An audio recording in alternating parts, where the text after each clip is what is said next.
Copy એ લઈને ઘેર મૂકી દીધી, 15,000 રૂપિયા મૂક્યા હતા. મને પણ કહેવામાં આવ્યું કે ભાઈ તમે બુકિંગ ચાલુ કરજો દેવેન્દ્ર કાકા, કંઈ વાંધો નહીં. જો પરમિટ અવેલેબલ છે, પરમિટ ચાઇનાવાળા આપશે, જો આપે તો જ આપણે એની અંદર આગળ વધીએ. બાકી 15,000 રૂપિયા લઈને લોકોને હું મૂકું અને પછી એમને કહું ભાઈ યાત્રા અસર થાય એવું નથી, પરમિટ મળતી નથી. આખા ઇન્ડિયા, આખા દુનિયાની અંદર ફક્ત ઇન્ડિયાવાળાને જ પાસપોર્ટ ઉપર જવા નથી દેતા. બાકી દરેક દેશને ચાઇના પરમિટ આપે છે, પણ એ લોકોને કૈલાસ માનસરોવરમાં ઇન્ટરેસ્ટ નથી. એટલે સામાન્ય રીતે આપણે કૈલાસ માનસરોવરની યાત્રા જો કરવી હોય તો કૈલાસ માનસરોવરની યાત્રા આપણે આ વર્ષથી ચાલુ થઈ અને પહેલી પરમિટ હમણાં આવી ગઈ છે, એટલે આપણને પૂરેપૂરો સંતોષ થઈ ગયો. સૌથી પહેલાં ચાઇનાની અંદર આપણે જ્યારે એપ્લાય કરીએ ત્યારે એનો કલર પાસપોર્ટ બંને બધા જ પાના કમ્પ્લીટ અને એની અંદર 15,000 રૂપિયા ડિપોઝિટ આટલું આપણે મોકલવાનું હોય છે. એ આપણી પાસે આવી જાય એટલે આગળ પછી આપણે આવો. તો 5 વર્ષની અંદર આપણે પહેલી વખત ચાલુ થઈ એટલે લોકો એવી ગણતરી કરી હતી, કોઈ વખતે કોઈને ખ્યાલ નહોતો કે આ તો પરમિશન આપશે અને પરમિશન મળે તો જ આપણે યાત્રા થઈ શકે. અને પરમિશન આપી લે ત્યાં આગળ ગવર્મેન્ટ ચાઇના બધી જ ત્યાં રહેવાની વ્યવસ્થા, બધી જ વ્યવસ્થા એ લોકો કરે છે. અને ફૂડ્સ એક વખત છેલ્લા વર્ષમાં એમણે ટ્રાય કર્યો હતો કે ભાઈ બધા જે આવ્યા હોય એ બધાનું એક જગ્યાએ ફૂડ્સ બનાવવું અને પછી બધાને ખવડાવવું. અને કોઈ ઇન્ડિયાવાળાને કે કોઈને સારામાં સારો કોન્ટ્રાક્ટ આપ્યો કે જે આ બધા ભાઈ આવે ને વેરાયટીથી તું જમાડ. પણ જે લોકો પ્રાઇવેટ અમારી જેવા ઓર્ગેનાઇઝરો હતા એ લોકોને એમાં રસ ના પડ્યો, કારણ કે યાત્રીને 4 કે 5 આઈટમ બનાવે. હવે એમાં મરાઠીની બનાવે, ગુજરાતીની બનાવે, પછી પંજાબવાળાની બનાવે, બધાની અલગ અલગ આઈટમ બનાવે. એટલે ગુજરાતીની આઈટમ કેટલી બને? 2 કે 3. હવે આપણે ગુજરાતીનું તો 10 આઈટમ હોય તો ઓછી પડે. અમારા ચાલુ રસોડા જે કરીએ ને એમાં 7 થી 8 આઈટમ તો અમે રાખીએ છીએ કાયમ માટે. એટલે એ લોકોને આઈટમમાં કમ જ પડે, એટલે એમાં મુશ્કેલી થતી હતી. એટલે આ વખતે પાછું ફરીથી ચાઇનાએ નક્કી કર્યું કે સૌ ભાઈ પોતપોતાના કુકમેન લઈને આવે અને એ કુકમેન પોતપોતાનું રસોડું તૈયાર કરી અને પાર્ટીને જમાડે. પણ રહેવાની વ્યવસ્થા, કિચનની વ્યવસ્થા અને ત્યાંની ગાડીની વ્યવસ્થા એ પણ ચાઇના દ્વારા તિબેટના માણસો આપણી વ્યવસ્થા કરે છે. ત્યાંના જે બિલ્ડિંગો છે એ બિલ્ડિંગ બધા ચાઇના માલિકના છે. હોટલો બોટલો બધું જ ઓલ બિલ્ડિંગ્સ ચાઇના માલિકીના. ઇન્ડિયનો ત્યાં આગળ તિબેટીયનો ફક્ત આપણી સેવા જ કરતા હોય છે. હોટલ સાફસૂફ રાખે, બેડની ચાદરો બદલે, એ જ રીતે આપણને ત્યાં આગળ વ્યવસ્થા કરતા હોય છે. બેહો પંડિતજી આવો.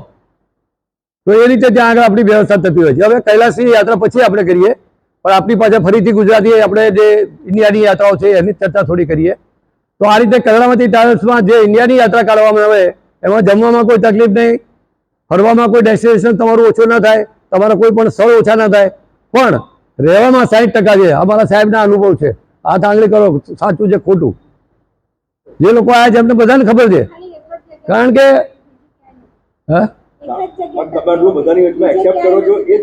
કેવું જ પડે. પણ કારણ અને એનું કારણ બી છે, કારણ કે બધાને ઇકોનોમિકલ જવું છે, સસ્તું જવું છે. આજે આપણે 20 દિવસથી દક્ષિણ ભારતની યાત્રા, જેની અંદર 1,25,000 રૂપિયા તો ગવર્મેન્ટ ટેક્સ લે છે. અધર સ્ટેટ વાળા બધા, તામિલનાડુ વાળા છે, કર્ણાટક વાળા છે, કેરળમાં જે તો કેરળમાં તો બહુ એલાઉડ છે જ નહીં, પણ આ બધી જગ્યાએ ટેક્સ અલગ લેવામાં આવે છે. રસ્તામાં વચ્ચે ગેસના સિલિન્ડર વગર આપણે જઈ ના શકીએ, કારણ કે ગુજરાતીને ગરમ ગરમ ચા ઉતરે એવી ચા પીવા જોઈએ. 40 જણાની હોટલવાળો ક્યાં ચા બનાવે? એટલે આપણે ન છૂટકે ગેસ સિલિન્ડર લઈ જઈએ તો દરેક જગ્યાએ ગેસ સિલિન્ડરની એન્ટ્રીઓ થાય. એ તો બધું સામાન્ય છે, કારણ કે અમે ટેવાઈ ગયા છીએ કે ભાઈ આ લોકો ચોરોને પૈસા આપવા એટલે સાહેબ ક્યાં હે તો 200 રૂપિયા નીકળો. એટલે આ બધું ચાલતું એ અમે જાણીએ છીએ, એટલે એમાં તમારે વિશેષ પડવા જેવું નથી. પણ આ યાત્રાઓ આ રીતે આપણે ઇકોનોમિકલ લઈ જઈએ એટલે થોડી રહેવામાં અગવડતા પડે છે એવું મારું માનવું છે. હવે એમાં સુધારો કરવો છે, પણ બધા ભાવ વધી જાય અને ભાવ વધી જાય તો અમારા ભાવ ઘટી જાય. લોકોને પછી ઇન્ટરેસ્ટ ના આવે કે ભાઈ દેવેન્દ્ર કાકાની ટૂરમાં ના જાય, બહુ પૈસા છે, 42,000 રૂપિયા લે છે, 42,000માં તો 2 વખત થઈને પાછું હવે ચાલતા જઈએ તો, એટલે એ શક્ય નથી મારા માટે. એટલે અમે આ રીતે ટૂરો કાઢીએ છીએ. અમારી ફિક્સ ટૂરો છે. અમારી ફિક્સ ટૂરોમાં દિવાળી દિવસથી ચાલુ કરી તો ભાઈબીજની દિવસે સૌથી પહેલાં દક્ષિણ ભારતની યાત્રા આવે. દક્ષિણ ભારતની અંદર 7 જ્યોતિર્લિંગ, મહારાષ્ટ્રના 5, છઠ્ઠું સૈલમ પર્વત ઉપર મલ્લિકાર્જુન અને 7મું જ્યોતિર્લિંગ રામેશ્વર ધામ. આ રીતે આપણા આવો સંજીવી હાજી ગોવિંદભાઈ. તો આ રીતે આપણા 7 જ્યોતિર્લિંગના દર્શન સાથે કન્યાકુમારી, એની સાથે તિરુપતિ, સાથે પોંડિચેરી, મદુરાઈ અને બીજા અનેક સ્થળો આપણે કવર કરીએ છીએ. પંઢરપુર જ્યોતિર્લિંગ ના ગણાય, પંઢરપુરમાં જઈએ છીએ, કારણ કે પંઢરપુર આપણું ગુજરાતનું દ્વારકા અને ડાકોર એ બે છે ને આપણા મંદિરો, એ જ રીતે પંઢરપુર એ ત્યાં મહારાષ્ટ્રનું મંદિરો આવેલા છે. વિઠ્ઠલ વિઠ્ઠલ હરિઓમ. કોણે કોણે જેને દીઠે આંગળી ઊંચી કરો. મેં તો કેટલી વાર દર્શન કર્યા, બહારથી બી કર્યા, અંદર ભેટીને બી ભગવાનને કર્યા. થાય છે ત્યાં દર્શન. અને ત્યાં આગળ ચંદ્રભાગા નદી છે, એનો ચંદ્રાકાર છે એટલે ચંદ્રભાગા નદી કહેવાય છે. ઉત્તમમાં ઉત્તમ નદી એ ચંદ્રભાગા ગણાય. ચંદ્ર આકાર છે એટલે ચંદ્રકાર કહેવામાં આવે છે. ચંદ્રકાર નદીના સામે કિનારે, ચંદ્રભાગાની સામે વૈષ્ણવોની બેઠક જે આવે છે, જે વૈષ્ણવ હશે ખબર હશે, પણ એ વૈષ્ણવજી બેઠકમાં જવું હોય તો બોટમાં જવું પડે, ટાઈમની પાછી થોડી અગવડતા રહે, કારણ કે લોકલ પંઢરપુર બી ઘણું જોવા જેવું છે. આપણે જેમ ડાકોરમાં સરોવર નાણ તે જે બધું જોઈએ છે એ રીતે એમાં પણ આપણે ત્યાં ઘણું સાઈડ સીટ કરવાનું હોય છે. તો આ રીતે પંઢરપુર છે. પછી તુલજાપુર, આપણે ગુજરાતનું તુલજાપુર જેને કહેવાય અંબાજી, એ રીતે મહારાષ્ટ્રમાં તુલજાપુર છે. તુલજા ભવાની શિવાજી મહારાજ એમના કુલદેવી, અને આપણા ઘણા સોનીઓ અહીંયા રહે છે, સોની કુટુંબ, એમના પણ કુલદેવી ત્યાં એ ગણાય છે તુલજા ભવાની માતા. તો તુલજા ભવાની માતાના આ બધા સ્થળો અવારનવાર, અને સૌથી અગત્યનો એક પોઈન્ટ આવે છે ગોલ્ડન ટેમ્પલ.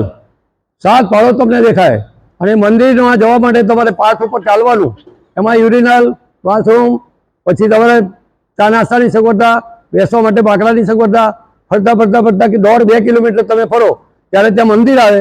મંદિર 25 ફૂટ લાંબુ દૂર ઊભા રહેવાનું, 3 બાજુ પાણી છે, 1, 2, 3 ઓલ સાઈડ, અને એક જ સાઈડે તમારે મંદિરના દર્શન છે. ટોટલ ગોલ્ડન મંદિર છે, 100% મંદિરની અંદર ટોટલ ગોલ્ડ છે. જો આપણને નજીક જવા દે તો જે લોકો ગણપતિ મંદિર ગણેશપુરા કરજણ ગયા હોય, ગણેશપુરા ત્યાં એક ઝાડ હતું, ખબર હોય તો, ઝાડની અંદર બધા છાલ ખોરી ખોરીને લઈ લીધી. કઈ છે? ગણપતપુરા ગણપતિ મંદિર કહેવામાં આવે છે. એની કઈ ઝાડ હતું, એના પણ એ લોકો છોડિયા ગાડીને પ્રસાદ તરીકે લઈ ગયા. હા, ઓલી જતા રહ્યા. એમ જો ભલે ચકે એ લોકો આપણને છેક નજીક જવા દે, શાંતિભાઈ આગળ આવો, આપણને જો નજીક જવા દે તો આપણને ઘણી બધી તકલીફ પડે, અને સોનું બધું લોકો લઈને નવરા થઈ જાય. સિક્યુરિટી કેટલી રાખી, બધું કે તો મરાય નહીં, એટલે ભીડ પણ એવી થાય એ ઉપર કચરા કચરી થઈ જાય. એટલે એ લોકો પહેલેથી સમજી વિચારીને 25 ફૂટ દૂરથી જ મંદિરના દર્શન કરવાના. ત્યાં માતાજીનું મંદિર છે, બહુ એક્સ્ટ્રા ઓર્ડિનરી છે મંદિર, જેને કહેવામાં આવે છે ગોલ્ડન ટેમ્પલ. ગોલ્ડન ટેમ્પલ આવે તમારે તિરુપતિથી 110 કિલોમીટર દૂર આવે, 110. ગોલ્ડન ટેમ્પલ જ, ગોલ્ડન ટેમ્પલ બહુ મસ્ત જગ્યા છે. તો આ રીતે આ બધા સાઉથના આપણે દર્શનો કરાવીએ છીએ. મહારાષ્ટ્રમાં નહીં, એ આવે તામિલનાડુમાં. હૈદરાબાદથી બી જવાય, અને નજીકમાં નજીક તિરુપતિથી 100 કિલોમીટર ત્યાંથી જીપોવાળા જાય છે. ત્યાંથી જીપોવાળા અમારે જવું છે, પણ અમે જઈએ તો બોર્ડર બદલી જાય, પછી પાછા એમાં આવો તો 62,000 ટેક્સ ભરવાનું થાય, એટલે અમે લોકો કરતા નથી. ત્યાંથી જીપો કરી લોકો મોકલી દઈએ છીએ. પાણી તો આ રીતે આપણા સાઉથ પાણી મંગાવી, પાણી બોટ ગ્લાસ લાવ તો ચાલશે. આવો શાંતિભાઈ બેઠા આગળ, ક્યાં બેઠા છે?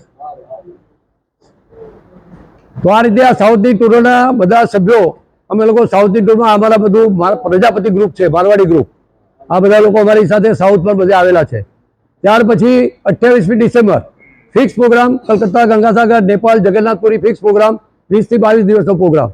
એમાં બધી જ વસ્તુ કવર થાય. અમદાવાદથી MP, ઉજ્જૈનથી ચિત્રકૂટ, ચિત્રકૂટથી અલ્હાબાદ, અલ્હાબાદથી બનારસ, અયોધ્યા, છપૈયા, ત્યાંથી ગોરખપુર, ગોરખપુરથી પોખરા, પોખરાથી કાઠમંડુ, કાઠમંડુથી બિહારમાં ઉતરવાનું, ત્યાં ગયાજીમાં વિધિ થાય, પિતાની વિધિ ત્યાં થાય ગયાજીમાં, અને માતુશ્રીની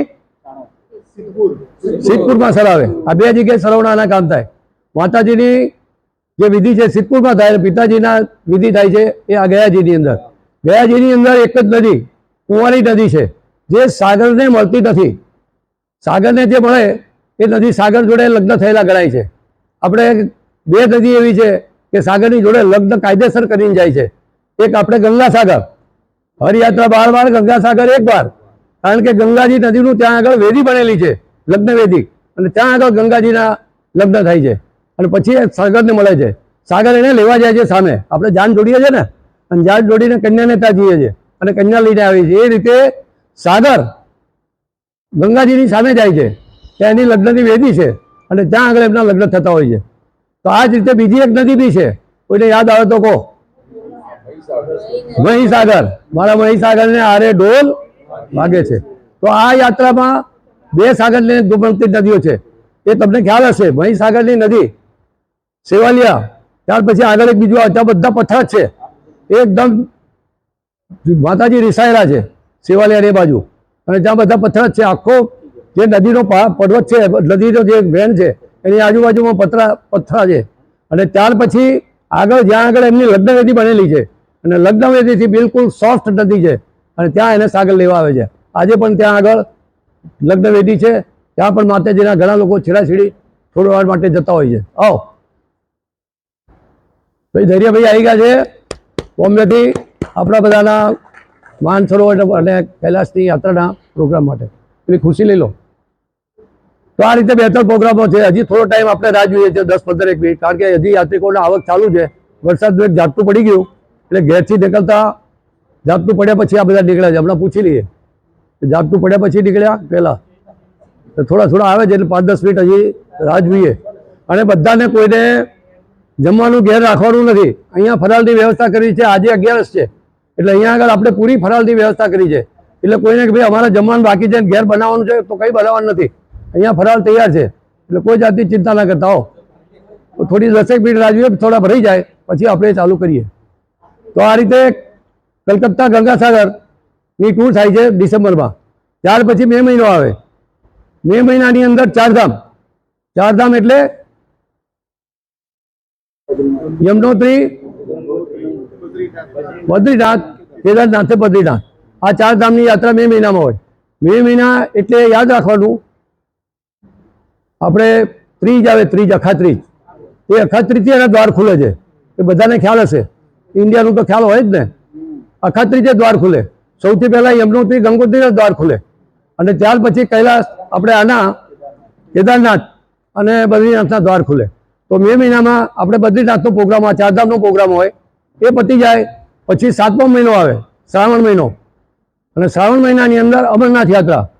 શરૂઆતના દિવસોમાં જો જાઓ, યાત્રા ખુલે ને 10મે દાડે જો પહોંચી જાઓ, તો તમને લિંગ, ભગવાનનું બરફનું જે નેચરલ લિંગ બને છે, એ નેચરલ લિંગના 2.5 થી 3 ફૂટના દર્શન થાય.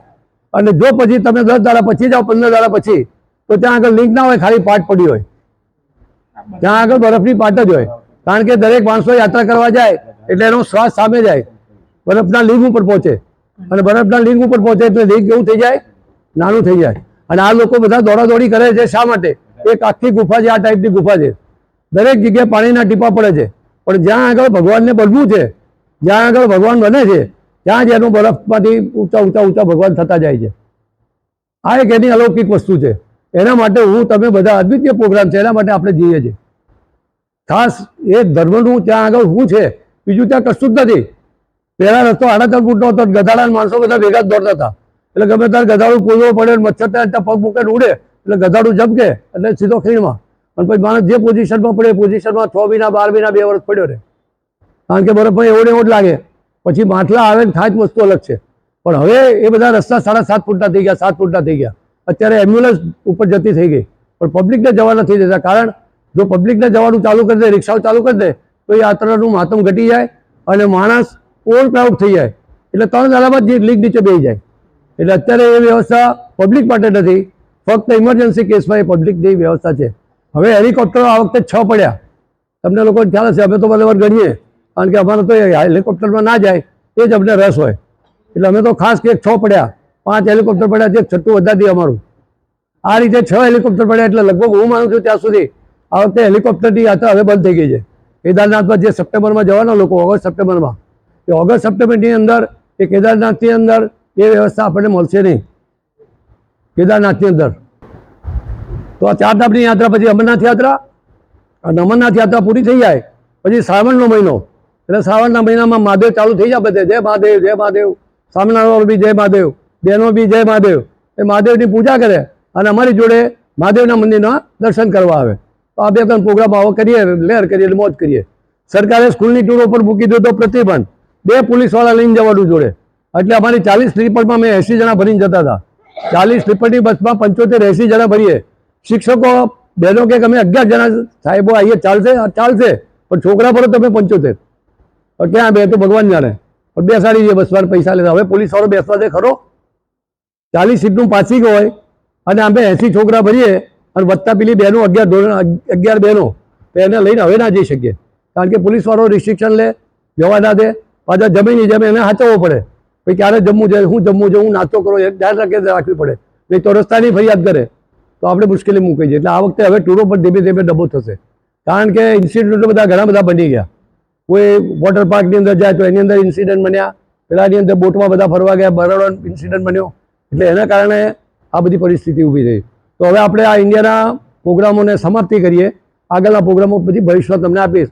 અત્યારે બોમ્બેથી ઇન્ડો નેપાળમાંથી આપણા ભાઈ શ્રી આવી ગયા છે, ધૈર્યભાઈ. હું એમના પપ્પા સાથે ફર્યો અને આ બધા રસ્તાઓની શોધ એમના પપ્પાએ કરેલી છે.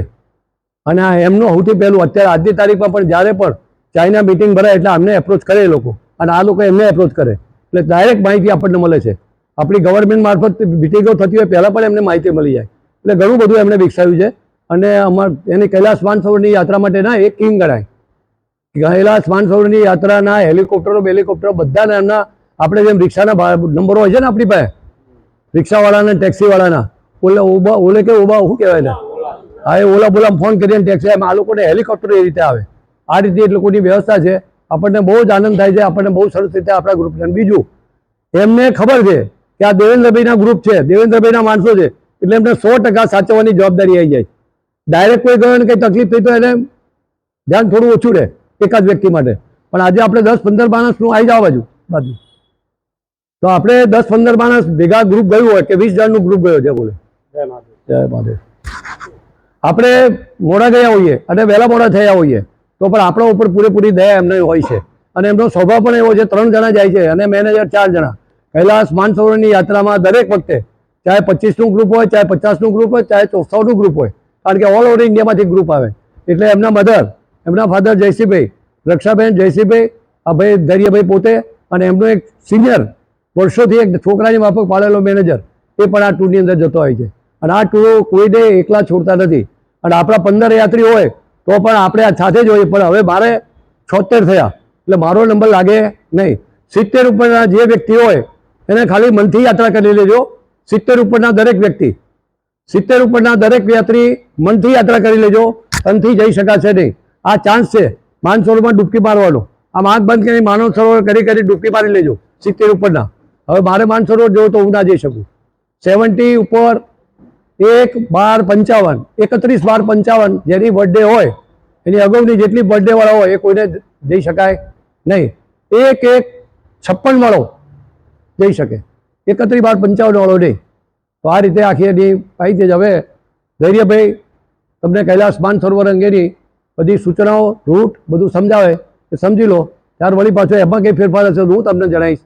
અને જેને બધી મિટિંગ પૂરી થાય એ ટાઈમે આપણે શું ચર્ચા છે એ ચર્ચાના અંતે કોઈને ઘણું બધું પૂછવા કરવાનું હોય, કારણ કે આ ફોરેન ટૂર છે અને ડિફિકલ્ટ ટૂર છે, એટલે ઘણા બધાને પ્રશ્નો પૂછવાના હોય તો એમને પૂછજો એટલે સંપૂર્ણ આપણને માહિતી મળી જાય.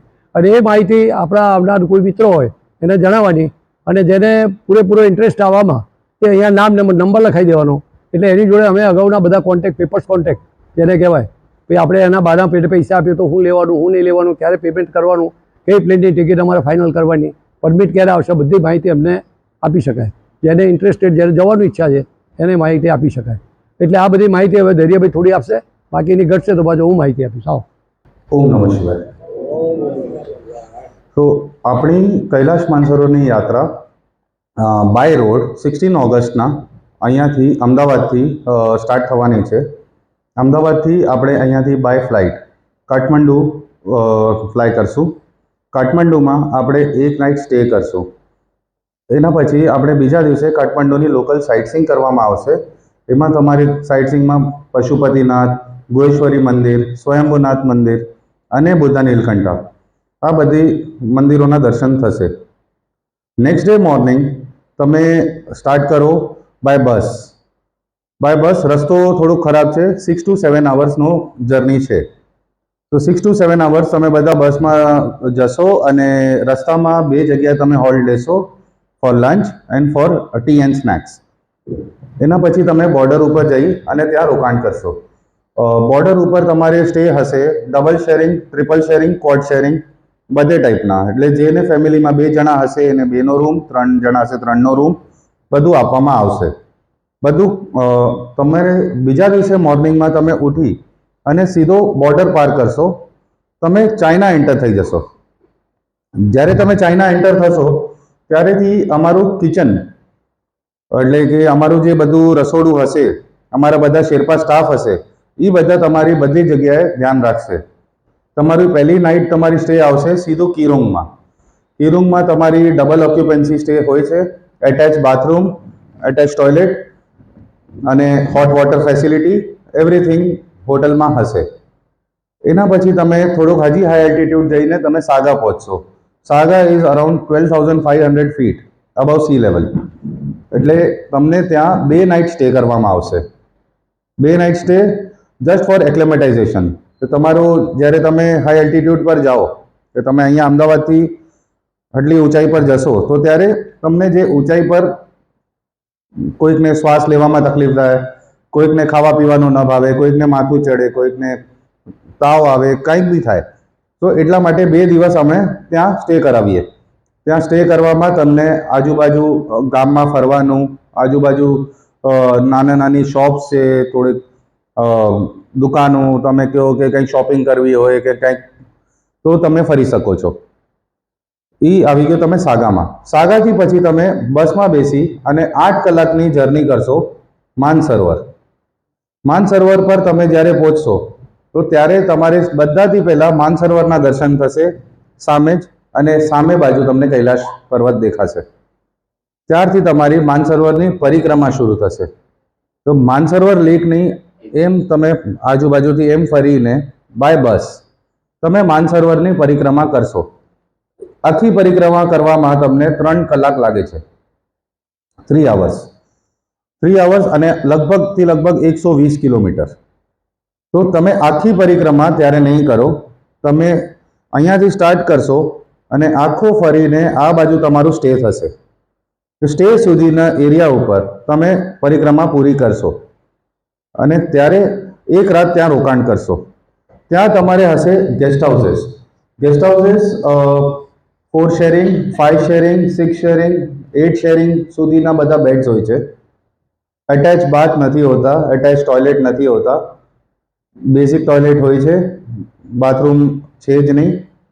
હા, સો ત્યાં અમે શું કરીએ, ત્યાં કાચા ટોયલેટ બાંધેલા છે, તમે યુઝ નથી કરી શકતા. અમે અમારા ટોયલેટ ટેન્ટ પિચ કરશું, જે ટેન્ટ લગાડશું, અને ટોયલેટ ટેન્ટના સાથે સાથે ટોયલેટ ચેર પણ હશે, કે જેને નીચે બેસવામાં પ્રોબ્લેમ આવતું હોય કે એવું કાંઈ, તો એ ચેર લઈને યુઝ કરી શકે છે.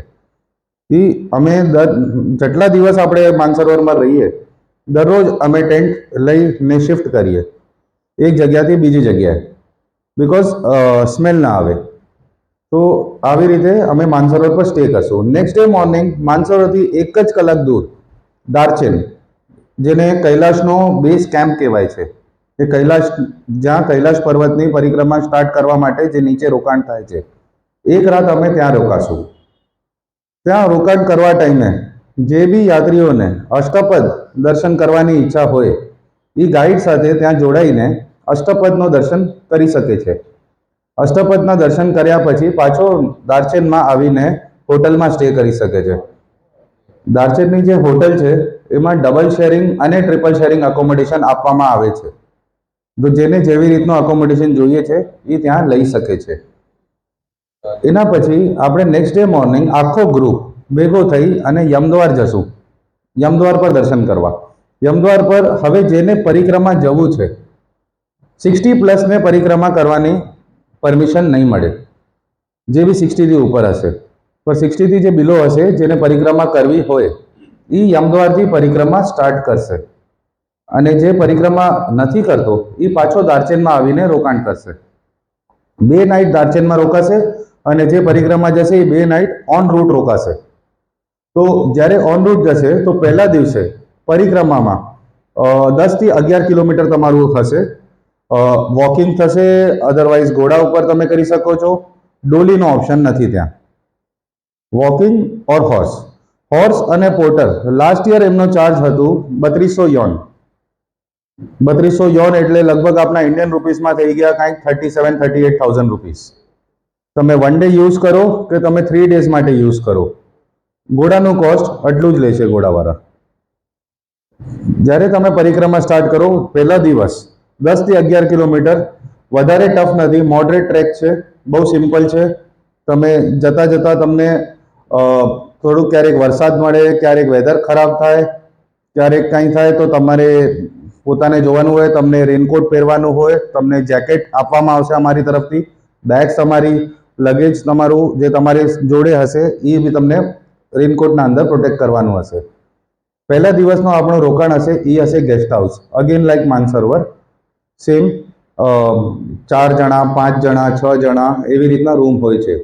ત્યાં બી ટોયલેટ માટે અમે ટેન્ટ લગાડીએ, પણ ત્યાં ડ્યુ ટુ બહુ એક્સ્ટ્રીમ વેધર હોય છે, ઘણીવાર બહુ હવા હોય છે, ઘણું પવન હોય છે, તો ટેન્ટ ઘણીવાર ઉડી જાય છે. એટલે ત્યાં ટોયલેટ માટે we can always go open toilets we can use. Next day of parikrama, day 2, most toughest part of the yatra. એમાં આવશે તમારે 22 kilometres. You start from 14,500 feet, તમે સ્ટાર્ટ કરો છો, તમે 17,500 ફીટ તમે ક્રોસ કરો છો અને પાછો 15,000 ફૂટ પર આવીને તમારું સ્ટે થશે. તો એ જે તમારી જે એલ્ટિટ્યુડ છે એમાં ઘણાઓને તબિયત ખરાબ થાય કે કંઈ થાય, એટલે તમારી ફિટનેસ હોય તો જ તમે જવાનું આગળ, અધરવાઇઝ તમે નેક્સ્ટ ડે રિટર્ન આવી શકો છો. રિટર્ન આવવા માટે અગર કોઈની તબિયત ખરાબ થાય કે કાંઈ થાય તો આપણી પાસે એમ્બ્યુલન્સ હોય છે. એ એમ્બ્યુલન્સમાં એ લોકો પર સીટનો ચાર્જ લઈને તમને એમ્બ્યુલન્સમાં બી લઈ આવે છે રિટર્ન.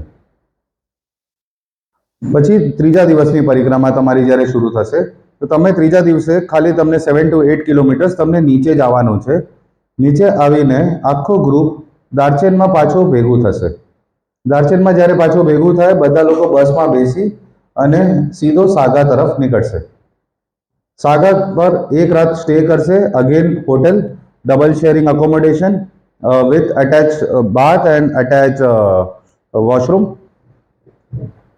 સાગા પરથી નેક્સ્ટ ડે મોર્નિંગ તમે નીચે આવીને બોર્ડર ક્રોસ કરો અને બોર્ડર ક્રોસ કરી અને તમે કાઠમંડુ આવી જાઓ. તમે કાઠમંડુ આવ્યા, કાઠમંડુ આવીને એક રાત સ્ટે કરશો. નેક્સ્ટ ડે મોર્નિંગ તમારી કાઠમંડુથી ફ્લાઇટ હશે ટુવર્ડ્સ અમદાવાદ. તો આવી રીતે આપણી 14 દિવસની ટૂર હોય છે, ઓવરલેન્ડ ટૂરને. અને તમારા હાથમાં જે બ્રોશર છે આ તમારી હેલિકોપ્ટર ટૂર છે. આ હેલિકોપ્ટર ટૂર તમારી 9 દિવસની થાય છે. એમાં આપણે અહીંયા અમદાવાદથી લખનઉ જઈએ. લખનઉ પર આપણે અરાઈવ કરીને લખનઉથી નેપાલગંજ બાય રોડ જઈએ. That tax around 4.5 to 5 hours. 5 કલાકમાં તમે લખનઉથી નેપાલગંજ બાય કાર પહોંચી જાઓ છો. કાર, ટેમ્પો ટ્રાવેલર, અમારી ઓરથી બધું અરેન્જમેન્ટ થઈ ગયું હોય. તમને નેપાલગંજમાં 4 સ્ટાર અથવા 5 સ્ટાર હોટલમાં રોકાણ કરવામાં આવશે.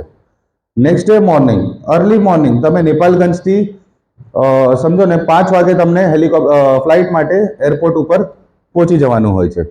જેમ ઉજાસ થશે, જેમ પહેલો ફ્લાઇટ થવાનું ઓર્ડર આવશે એવી રીતે બધા ફ્લાઇટમાં બેસી અને નેપાલગંજથી સિમિકોટ ફ્લાઇટ કરશે. 50 મિનિટ્સની ફ્લાઇટ હોય છે. આપણે સિમિકોટ પહોંચ્યા ત્યાર પછી આપણે ત્યાંથી હેલિકોપ્ટરમાં બેસાડીને 5-5 જણા કરીને હિલ્સા સુધી લઈ જવામાં આવશે.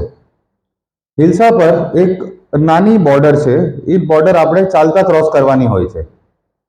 જ્યારે આપણે ચાલતા ક્રોસ કરશું, જેમ આપણે ઓલી બાજુ આવશું એટલે આપણે ચાઇના પાર્ટમાં એન્ટ્રી કરી દઈશું. ચાઇના પાર્ટમાં ત્યાં ઇમિગ્રેશન થશે, કસ્ટમ થશે, બધું થશે અને તમારું સ્ટે થશે તકલાકોટમાં. 2 નાઇટ તકલાકોટમાં તમે રહેશો, 12,500 feet above sea level. 2 night તમે ત્યાં રહીને તમારું ત્યાં એક્લેમેટાઇઝેશન થશે. એના પછી નેક્સ્ટ ડે મોર્નિંગ તકલાકોટથી માનસરોવર લગભગ 1.5 કલાક લાગશે. અગેન માનસરોવર આવશો તો વાયા રાક્ષસતલ આવશો. રાક્ષસતલનું પહેલા દર્શન થશે, એના પછી તમારે માનસરોવરના દર્શન થવાના છે. રાક્ષસતલ સેમ પછી આગળની યાત્રા સેમ ટુ સેમ હશે. માનસરોવર પર એક રાત રોકાણ થશે. માનસરોવરની આખી પ્રદક્ષિણા બાય બસ થશે. નેક્સ્ટ ડે મોર્નિંગ અગેન દાર્ચેનમાં સ્ટે કરશો. એનાથી નેક્સ્ટ ડે મોર્નિંગ પાછો પરિક્રમા સ્ટાર્ટ થશે. 2 રાત પરિક્રમા ચાલશે અને જે નહીં જાય પરિક્રમા એ દાર્ચેનમાં રોકાશે. જેમ પરિક્રમા પૂરી થશે, આખો ગ્રુપ દાર્ચેનમાં ભેગો થશે, સેમ ડે આપણે તકલાકોટ આવી જશું બાય બસ. તકલાકોટથી નેક્સ્ટ ડે મોર્નિંગ આપણે બોર્ડર ક્રોસ કરી આપણે હિલસા આવશું. હિલસાથી આપણે સિમિકોટ જશું બાય હેલિકોપ્ટર. હેલિકોપ્ટરથી આપણે પછી ફ્લાઇટ ચેન્જ કરીને આપણે ફ્લાઇટમાં આવશું નેપાલગંજ. 1 રાત રોકાણ કરશું નેપાલગંજમાં આગળ, અને નેપાલગંજથી next day Lucknow next day Lucknow by road જઈને લખનઉથી અમદાવાદ રિટર્ન ફ્લાય કરશું. તો આવી રીતે આપણું 9 દિવસની ટૂર થશે. અમારા ગાઈડ પાસે, અમારા સ્ટાફ પાસે બધા જ મેડિકલ ઇક્વિપમેન્ટ્સ જોડે હોય જ છે. એટલે કોઈકને કંઈ મેડિકલ તકલીફ હોય કે કંઈ હોય તો તરત જ એટેન્શન આપવામાં આવે છે. Oxygen cylinder always equipped with the guide.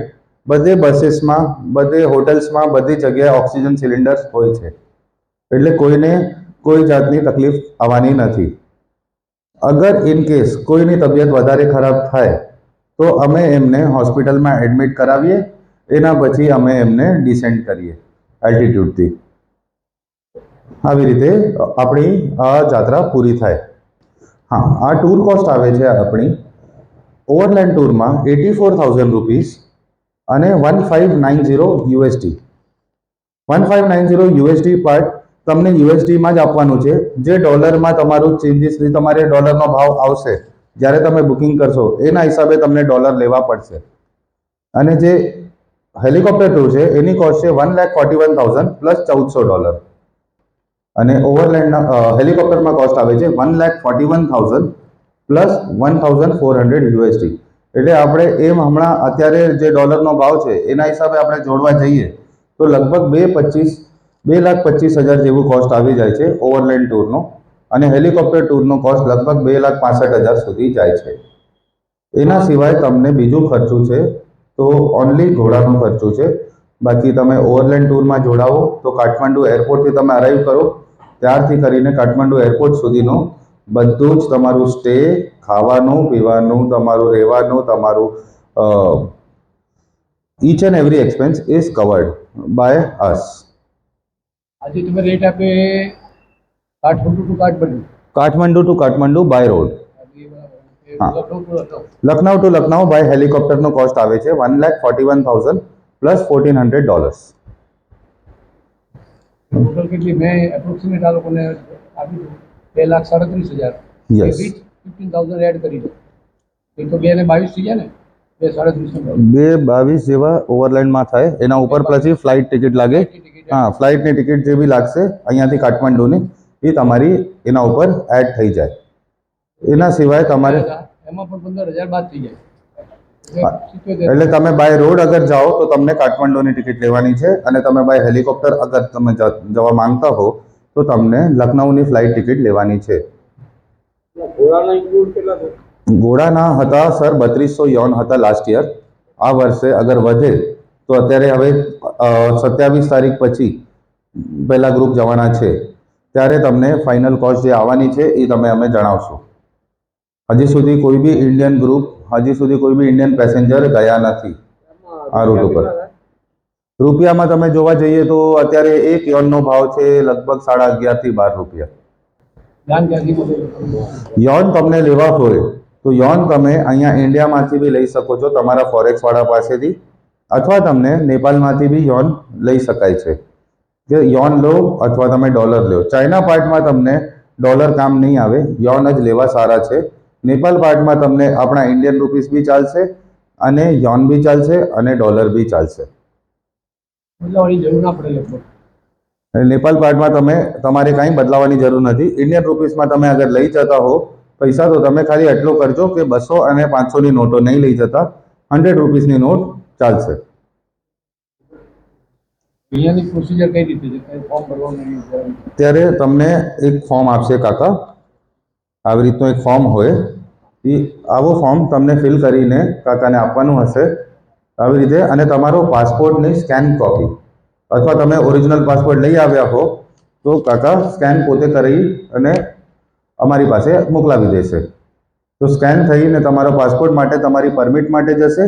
એકવાર તમે પરમિટ નાખી દીધી, તમારી તારીખ નક્કી થઈ અને તમે પરમિટ નાખી દીધી, એના પછી અગર તમારી પરમિટ આવ્યા બાદ તમે કેન્સલ કરો છો તો તમને કેન્સલેશન ચાર્જ લાગે છે.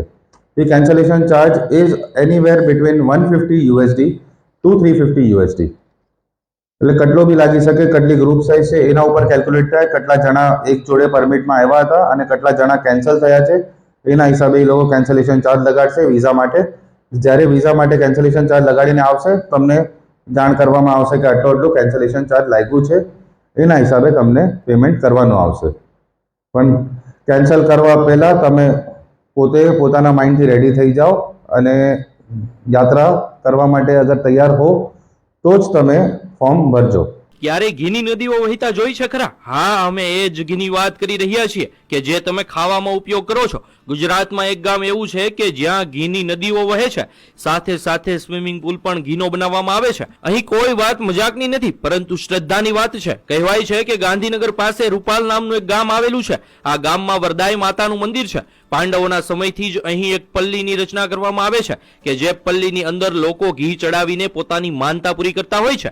લોકોની માનતાઓને આસ્થા એટલી બધી વધારે હોય છે કે પલ્લીમાં ચડતા ઘીને કારણે આખા ગામમાં ઘીની નદીઓ વહેવા લાગે છે. હવે સવાલ થાય કે એટલું બધું ઘી આવે છે ક્યાંથી? તો જે પણ વ્યક્તિની માનતા હોય એ 5 કિલો, 10 કિલો કે 15 કિલો ઘી માતાજીની પલ્લી પર ચડાવે છે અને પોતાની માનતા પૂરી કરે છે. આ રીતે ગામ આખું ઘીથી તરબોળ થઈ જાય છે. આ તો શ્રદ્ધાની વાત છે, પરંતુ માતાજી આવી રીતે ઘીનો બગાડ કરવાનું ક્યારેય ન કહી શકે. હા, શ્રદ્ધા પૂરી કરવા માટે આપણે પલ્લીમાં ઘી ચડાવવું જ જોઈએ, પરંતુ આવી રીતે ઘીનો બગાડ કરવો એ યોગ્ય નથી. કહેવાય છે કે આ ઘી કે જે રસ્તા પર હેમખેમ પડ્યું હોય છે એને કેટલાક ગરીબ લોકોમાં વિતરણ કરી દેવામાં આવે છે. રસ્તા પર પડેલું આ ઘી ખૂબ જ ગંદા સ્વરૂપમાં હોય છે, જે ખાઈને ઘણાના સ્વાસ્થ્ય પણ બગડી શકે છે. માતાજીની શ્રદ્ધાનો સવાલ છે તો આપણે જરૂરથી પલ્લીમાં ઘી ચડાવીને આપણી માનતા પૂરી કરવી જોઈએ, પરંતુ આવી રીતે ખરેખર ઘીની નદીઓ વહેડાવી ન જોઈએ અને તેમને બાળકોના પોષણ આપવા માટે ઉપયોગમાં લેવું જોઈએ. સદીઓથી આ પ્રથા ચાલી રહી છે, તેની સાથે લોકોની આસ્થા જોડાયેલી છે અને આસ્થા ખરેખર સાચી પણ છે.